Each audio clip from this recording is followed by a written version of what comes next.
За нэг 4-5 асуулт байна. За одоогийн байгаа мэдээлэл бол 20 ангууд төр голцоо одоо хэрэглэгч мансруулах байдлын хэрэглэгч нар голцоо одоо байдаг гэж ойлгоод байгаа. Одоо тийм мэдээлэл авсан байдаг. Тэгээ бид нар энэ шинжилсэн найруулгаар одоо тэрийг бас ялгаж салгаад илүү одоо борлуулдаг тэр сүлжээг одоо илрүүлэх ялын бодлогын одоо чангаруулах ийм уулийн төсөл орж ирж байна гэж би ойлгож байгаа. Яг зөв манаач шиг хэн манах вэ гэдэг л нэг юу байдаг л да. Үг байдаг л да. Тэгэхээр өнөөдрийг хүртэл ер нь зөвхөн миний ойлгож байгаа хууль сахиулах байгууллагын нэлээд оролцоо одоо хууль сахиулах байгууллагад ажилтдаг хүмүүсийн оролцоо их байсан гэж би ойлгоод байгаа. Өнөөдрийг хүртэл одоо би ямарсан хэвлэл мэдээлэлээс ийм борлуулалтын ийм сүлжээг илрүүллээ, имлээ тэглээ гэдгээс мэдээлэл харсангүй. Тэгэхээр өнөөдрийг хүртэл хичнээн тийм сүлжээ илрүүлсэн бэ гэдэг нэг асуултыг асуумар. Одоо сошиал дээр ч хүртэл яг нэг үг хэлэхэд бол одоо борлуулна, аавна, яа нэг гэсэн юмуд бол мэдээлэл явж байдаг. Энд үүнтэй холбоотойгоор одоо өнөөдрийн байдлаар хуулийн албан байгууллагаас ямар нэгэн байдлаар мэдээлэл өгсөн юм байдаг. За томоохон хэмжээний одоо аян эдгээр зарладаг. За тэгээд тэн дээр бол одоо нэг хэдэн хэрэглэгчийг аваачаад хорчдөг. Гэтэл яг одоо яг тэр борлуулж байгаа, оруулж ирж байгаа тэр сүлжээтэй холбоотойгоор ямар нэгэн мэдээлэл өнөөдөр бол ил тавигдсан юм байхгүй. Энэ дээр нэг хариулт өгч байна. Хоёрдугаарт 2022 онд согтууруулах ундааны хяналтанд одоо тавих хуулийг баталсан. За өөрөө ажлын хэсэгт нь орж ажилласан. За үүн дээр бол одоо донтолтын эсрэг одоо сан байгуулад одоо онцгой татвараас тодорхой хэмжээг нь тэр сан руу оруулаад тэгээд энэ донтолтын эсрэг эмчилгээ тэр хийнэ гэдэг одоо хууль баталсан байдаг. Өнөөдрийн байдлаар энэ тал дээр ямар нэгэн одоо арга хэмжээ авч байгаа байдлаар бас мэдээлэл авсангүй. Одоо ингээд сүүлдээ эрүүл мэндийн сайд нь эрүүл мэндийн даатгалын сангаас одоо энэ архитан согтуурах одоо тэр донтолтын эсрэг эмчилгээнд мөнгө зарцуулаад явж байгаа гэсэн байдлаар яригадаад байна. Тэгээ энэ тал дээр ямар арга хэмжээ авах талаар бас нэг мэдээлэл авчмаар байна. За мансуурах бодис гэдэг маань одоо яг эргээгээ тэр сэмүүдтэй л холбоотой байх л та бас энэ нэгдүгээр санхүүжилт нь тэр сангаас гарах юм уу? Хоёрдугаарт одоо манай эмчнэрийн чадамж, болсон хүчний нөөц хэрхэн ямар байгаа талаар мэдээлэл авчмаар байна. Манай эмнэлэг зүүн талын түвшин энэ талдаа ер нь ямар түвшинд байгаа талаараас мэдээлэл авмаар байна. За дараагийн асуудал бол энэ гадаадад тодорхой хэмжээний энэ мансууруулах бодис бол ингэ зөвшөөрөгдсөн байдаг. За тэгээ тэрийг бол одоо DHL болон бусад байдлаар ингээд оруулж ирдэг гэсэн асуудлаас яригддаг. За тэгээ айгүй олон хэлбэрээр тэр мансуурах бодисыг ингээд одоо чихэр, жимс, ундаа за сүүлдээ одоо тэр веб мэп гэдээ бас болоод яваад байгаа шиг байна. Энэ дээр хэрхэн яаж ямар хяналт тавих юм гэдгийг бас нэг асуучмаар байна. Тэгээ асуучаа дараа нь тодорхойлъё. За энэ хариулна. За амар сайхан сайд хариулъя.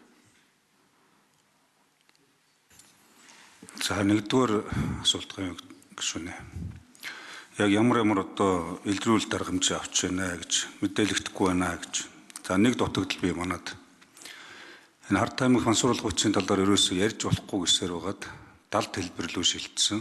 Энэ нь харт ахал болж өөрөх хэмжээнд одоо бас суурин тавигдсан байна гэж. Өнөөдөр энэ чиглэлээр хийсэн одоо илрүүлсэн хэрэг шийдэгдсэн гэдэг юм уу, хэрэг бүртгэл үүссэн, шийдвэрлсэн асуудал үндсэндээ 2000 гарцсан байна. За үүний 80% залуучууд байна. 18-аас 35 насны.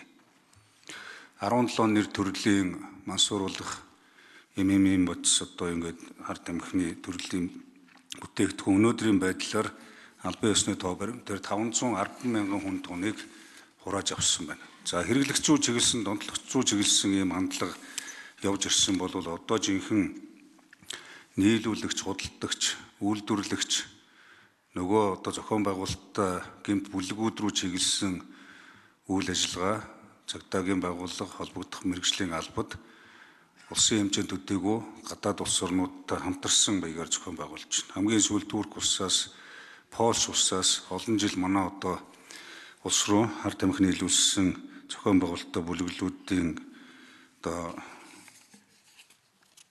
заримыг нь барьж саяхан одоо Польш улсаас нэг сарын өмнө баривчилж ирсэн. Энэ чиглэлийн ажлууд нэлээд одоо бас эрчимтэй явж байгаа. За нэгдүгээрт. За хоёрдугаарт бол энэ өртсөн сэргийлэх ажлууд хийгдэж байгаа боловч ялангуяа энэ одоо нөхөн сэргээх энэ эмчилгээ өөрөө 3-аас 6 сарын хугацаа хамгийн багадаа шаарддаг. Цаашлах юм бол түүнээс ч урт хугацаа шаарддаг учраас нөхөн сэргээх болон за энэ донтолтыг эмчлэх бас одоо засах ажлууд хийгдэх ёстой боловч хангалттай хийгдэхгүй байгаа. Орон байрнаас эхлээд төсөв санхүү гээд асуудлууд байна. За энэ хүрээнд түрүүний ярьсан тэр 3 дахь асуулт буюу энэ сангууд байгаа гэдэг шиг одоо ингээд архи донтолтын өвчнөөс өрсөн сэргийлэх чиглэлээр үйл ажиллагаа явуулах сан байдаг боловч энэний зарцуулалт хөрөнгө санхүү хууль эрх зүйн орчин тодорхойгүй учраас бас одоо дөрвтэй ажлууд хийгдэхгүй байгаа асуудлууд байна. Тийм учраас бид нар энэ одоо хар тамхи мансуулах боцтой холбоотой асуудлуудыг зөвхөн одоо ярьж болохгүй гэж таг чимээгүй явуудах биш. Яг бодиттой нөхцөл байдал, аюул эрсдэл бий болж байгаа хүндрэлийг бодиттойгоор ярьж дэврэхгүйгээр түүн тохирсон арга хэмжээнүүдийг яаралтай авч хэрэгжүүлэхгүй бол зүүн өмнөд Азийн улс орнууд за тэгээд одоо манай хөрс сэргэлттэй улс орнуудаас эхлээд манай одоо зах зээлийг онилсон зохион байгуулалттай улс үндэстэн дамжсан бүлэглэлүүд байна. Энэ чиглэлээр орж ирж байгаа хил гайлын хяналтууд байгаа боловч бас илүү чангаруулах шаардлага байна гэж байна. Тэгээ энэ бүхнийг нь За гавыг гишүүн тодруулъя. Тэр гадаадад тодорхой хэмжээний мансууруулах энэ бодис зөвшөөрөгдсөний тэр нь импортын талаарх мэдээллийг асуултан дээр хариултаа өгчөөрэй. Хоёрдугаарт за одоо ингээд нэлээд олон мянган хүн бол одоо яг донтогч нарыг одоо ингээд бид нар 20 ангуудад оруулсан байгаа даа шүү дээ. Тэгэхээр одоо энэ хууль батлагдсанаар ямар арга хэмжээ авах юм? Уг нь бол одоо тэр эмнэлгийн тусламж шаардлагатай ийм хүмүүсийг аваад хорчоод байгаа байхгүй юу? Тэгсэн мөртлөө худалдан борлуулсан одоо зарим манай бүр дипломат төлөөлөгч ажилчид хүртэл зөөвөрлж байгаа тухайн орноос хөөгжсөн хүмүүс байдаг. Одоо тэгээд тийм хүмүүсээс яг одоогийн байдлаар энэ яг баригдсан, хоригдсан, шалгагдж байгаа асуул нь байгаа юу, байхгүй юу? Нэг асуултанд хариулт авчмаар байгаа. За ажлын хэсэг 4 номерын микрофон. За гавыг гишүүний асуултанд хариулъя. За ер нь энэ архитан цогтуурхтай тэмцэх сан гэж байгаа. За 2023 оноос үйл ажиллагаа явуулсан. Одоогоор нэг 23 тэрбум төгрөг төвлөрсөн байгаа. Энэ сангийн үйл ажиллагаанд одоо бол энэ сангийн хөрөнгөөр санхүүжүүлэх одоо хөтөлбөр арга хэмжээнд бол энэ мансууруулах энэ ийм донтох эмгэгтэй тэмцэх чиглэлээр бол хамрагдсан зүйл байхгүй. Тэгэхээр бид бол дагалдуулж уусруулсан засгийн газрын тусгай сангийн тухай хуульд оруулсан өөрчлөлтөөрөө энэ одоо хар тамхи мансууруулах бодистой тэмцэх энэ одоо бодлого үйл ажиллагааг энэ сангийн хөрөнгөө санхүүжүүлэх энэ одоо тодорхой зохицуултыг оруулж өгч байгаа гэдгийг хэлье. За ер нь гаднаас Монгол улс руу нэвтрүүлж байгаа энэ За гүйцэж хариулъя 4 дугаартай микрофон.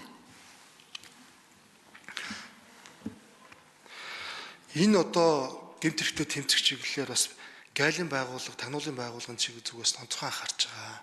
Гайлын байгууллага энэ хэн шалгалтын тоног төхөөрөмжөд зөвхөн 2025 онд ихэд 11 тэрбумын санхүүжилт тавьж нэрнтгэн тоног төхөөрөмжөөс ахгуулаад олон одоо шин төрлийн тоног төхөөрөмж худалдаа авсан. За 2026 оны төсөвтөр бол 9.2 тэрбум төгрөг тавьсан байна. Бид бас шинэ хуулийн төсөл батлагдсан тохиолдолд шаардлагатай санхүүжилтийн хувьд бол бас тодорхой саналууд тусгасан байгаа. Энийний бас дийлэнх нь бол ер нь одоо нийт одоо 8 тэрбум гаруй төгрөгийн 6.6 тэрбум нь бол ер нь цэвэр техник тоног төхөөрөмж, хэн шалгалтын бага шаардлагатай багаж тоног төхөөрөмж, за энэ сорил энийг одоо энэ шаардлагатай хөрөнгийг бол тусгасан байгаа. Тэгэхээр хуулийн төсөл батлагдсан тохиолдолд бид бас улсын төсвийн төсөл тусгаад ингээд явна. За гавыг гишүүн тодруулъя. За асуултанд яг үүсээд хариулвал би ингээ олон тодруулмааргүй л байгаа юм л да. Яг би одоо нэг сүүлчийн асуултаа л асууч. За шудраг усны зарчим нийцүүлээд ялын бодлогыг чангаруулна гэсэн байна. За мэдээж тэр донтогч нар дээр бол зөвлөрүүлэх юм байна. Гэтэ нөгөө ялын шийтгэлийн бодлого чанар эрүүгийн эрх зүйн чиг хандлагатайгаа хэрхэн яаж уялдж байгаа вэ? Тэгээд ийм өндөр зохион байгуулалттай асар их мөнгөтэй энэ хүмүүс ингээд ялын бодлогын чангаруулахаар эргээгээд нөгөө гэрчийг устгах ч гэдэг юм уу, одоо энэ эрг сөрөг үр дагаврууд нь юу байх вэ? Энийг тодруулчмаар ах юм. За хариулт 4 дугаартай энэ дэр. За энэ нэгдсэн үндэсний байгууллага энэ одоо үндэстэн дамсан 4 төрлийн гэмтэрэг байдаг. Энийн нэг нь энэ харт амьттай холбоотой гэмтэрэг. Таны хэлж байгаа үнэн маш өндөр зохион байгуулалттай, маш их мөнгө эргэлддэг ийм гэмтэрэг. Тийм учраас энэ гэмтэрэгтэй тэмцэхэд бол тусгай арга ажиллагаа, маш сайн бэлтгэгдсэн хүний нөөц, тусгай алба шаардлагатай. Тийм учраас бас засгийн газраас энэ харт амьттай тэмцэх газрын үйл ажиллагааг өргөжүүлж алба болгосон байна. Шаардлагатай санхүүжилт хөрөнгө оруулалтыг тавьж байгаа. Цаашд бол энэ төрлийн гэмтэрэгтэй тэмцэхэд бол одоо мэдээж энэ гэмтэрэгтэй тэмцэж байгаа албаа агчид энэ байгууллагын хүчин чадах хүний нөөцийг бэлтгэх ийм шаардлагатайгаа олон улсын хамтын ажиллагаа маш чухал. Манай нэгдсэн үндэсний байгууллагын харт тамхи гэмтэрэгтэй тэмцэх албаны одоо суурин төлөөлөгчийн газрыг Монголд байгуулах асуудал засгийн газрын түвшинд яригадаад одоо засгийн газрын хуралдаан.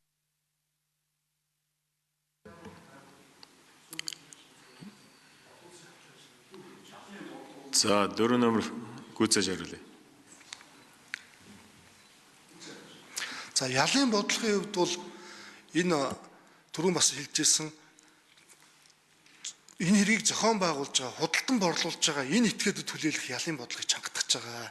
Энэ бол олон улсын хандлага. Бид бол яг хуулийн төсөл дээр одоо хүчин төгөлдөр үйлчилж байгаа хуулиар эргүү үйл тогтоомжоор бол ерөөсөө энэ худалдан борлуулсан энэ одоо тун хэмжээнээс үл хамаарсан ийм ялын бодлого хэрэгжиж байгаа. Олон улсад бол хэмжээнээс нь хамаарат оногдуулах ял харилцан адилгүй чанга байгаа. Тийм учраас бид яг энэ одоо чиглэлээр хуулийн төслийг боловсруулсан. За байнга давтан үлдэж байгаа энэ гэмтэргийг зохион байгуулалтаа үлдэж байгаа энд оролцож байгаа албан тушаалтууд хүлээх ялын бодлогыг чангатгаж ингэж хуулийн төслийг боловсруулсан гэдгийг хэлье. Та бас түрүү асууж ирсэн ер нь энд одоо албан агчид нар одоо оролцож байгаа тохиолдлууд байна уу гэсэн байгаа. Сүүлийн За энэ дэлгэцэн дээр минут гарч байгаа шүү дээ. Тэрийг харж агаад хариулаад шаардлагатай бол гараа өргөд нэмэлт авч хариулаарай. За саруу сайхны цэнгэн гүшүүн.